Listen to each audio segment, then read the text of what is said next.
जरा सोचो, एक पुराना टूटा हुआ घर, पूरा चांद की डरावनी रोशनी में नहाया हुआ, धूल के कण हवा में तैर रहे हैं और लकड़ी के फर्श के चरमराने की आवाज गूंज रही है। जेनी लगभग 25 साल की एक सड़ी हुई दरवाजे के सामने खड़ी है, टॉर्च और अपना फोन पकड़े हुए। उसकी सांसें तेज हैं, घबराई हुई, कोई सिग्नल नहीं। प्लीज बस काम कर जाओ, वह फुसफुसाती है। वह फोन नीचे करती है, उसकी आंखें दहशत से फैली हुई हैं। सन्नाटा दहला देने वाला है।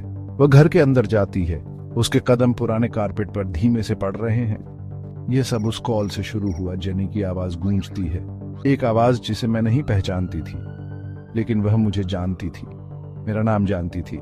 मुझे यहां आने के लिए कहा। मुझे नहीं पता कि मैं क्यों आई, लेकिन अब मैं जा नहीं सकती। एक धीमी, दूर की आवाज, कदमों की, धीरे, सोच समझकर। कौन है वहां? वह फुसफुसाती है, घूमती है। उसकी टॉर्च अंधेरे को स्कैन करती है, परछाइयों के अलावा कुछ नहीं। उसकी टॉर्च कांपती है। दूर एक दरवाजा चरमराकर खुलता है। उसका दिल तेजी से धड़कता है। ऊपर से एक तेज बैंग की आवाज।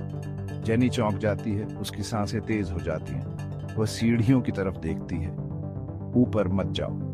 मुझे पता है कि ऐसा नहीं करना चाहिए, लेकिन मैं खुद को रोक नहीं सकती। वह सोचती है, सीढ़ियां चढ़ना शुरू करती है, हर कदम चरमराता है। वह ऊपर पहुंचती है, एक लंबे हॉलवे को घूरती है। आखिर में दरवाजा खुला हुआ है। जेनी आगे बढ़ती है, तनाव असहनीय है। उसे एक आवाज सुनाई देती है, धीमी, बमुश्किल सुनाई देने वाली। Jenny, jenny. वह जम जाती है। उसका दिल तेजी से धड़कता है। वह दरवाजा खोलती है। अंदर एक धुंधला कमरा, एक धूल भरी पुरानी रॉकिंग चेयर के अलावा खाली। एक बूढ़ी औरत, पीली और बिखरे बालों वाली, वहां बैठी है, मोशनलेस। हेलो, कौन है वहां? जेनी पूछती है, डरी हुई। वो फिगर मुड़ती है, खोखली आंखें, एक हल्की मुस्कान। बहुत देर हो चुकी है, जेनी, बूढ़ी औरत कहती है। जेनी की सांस रुक जाती है। वो पीछे हटती है। मुझे समझ नहीं आ रहा है, तुम कौन हो? मैं तुम्हारी तरह थी, मुझे कॉल आया था और मैं आई, लेकिन अब मैं फंस गई हूँ, जैसे तुम फंसोगी। अचानक दरवाजा बंद हो जाता है। जेनी घूम जाती है, घबराहट बढ़ती है। तुम मुझसे क्या चाहते हो? वह चिल्लाती है। ये वो नहीं है जो मैं चाहती हूँ, ये वो है जो वे चाहते हैं, बूढ़ी औरत कहती है, धीरे से हंसते हुए। दीवारें कराहती और हिलती हैं, हवा ठंडी हो जाती है।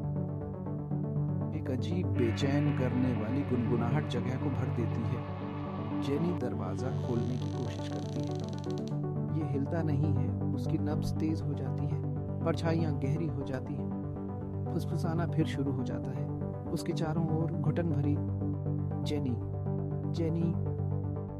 वह वापस मुड़ती है। औरत अब खड़ी है, उसका एक्सप्रेशन बदल गया है। वे तुम्हारे लिए आएंगे, वे हमेशा आते हैं, वे तुम्हें उनमें से एक बना देंगे।